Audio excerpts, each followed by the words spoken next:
United Nations Convention on the Law of the Sea. Article 66. Anadromous stocks. 1. States in whose rivers anadromous stocks originate shall have the primary interest in and responsibility for such stocks. 2.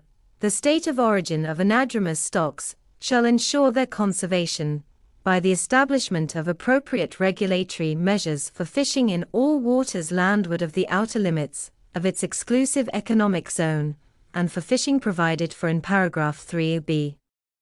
The state of origin may, after consultations with the other states referred to in paragraphs 3 and 4 fishing these stocks, establish total allowable catches for stocks originating in its rivers. 3a. Fisheries for anadromous stocks shall be conducted only in waters landward of the outer limits of exclusive economic zones, except in cases where this provision would result in economic dislocation for a state other than the state of origin. With respect to such fishing beyond the outer limits of the exclusive economic zone, states concerned shall maintain consultations with a view to achieving agreement on terms and conditions of such fishing, giving due regard to the conservation requirements and the needs of the state of origin in respect of these stocks. b.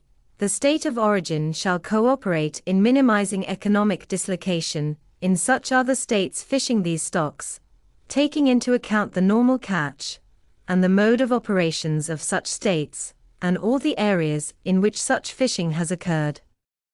c. States referred to in subparagraph b, participating by agreement with the state of origin in measures to renew anadromous stocks, particularly by expenditures for that purpose, shall be given special consideration by the state of origin in the harvesting of stocks originating in its rivers. d. Enforcement of regulations regarding anadromous stocks beyond the exclusive economic zone shall be by agreement between the state of origin and the other states concerned. 4. In cases where anadromous stocks migrate into or through the waters landward of the outer limits of the exclusive economic zone of a state other than the state of origin, such state shall cooperate with the state of origin with regard to the conservation and management of such stocks. 5. The state of origin of anadromous stocks and other states fishing these stocks shall make arrangements for the implementation of the provisions of this article, where appropriate, through regional organizations.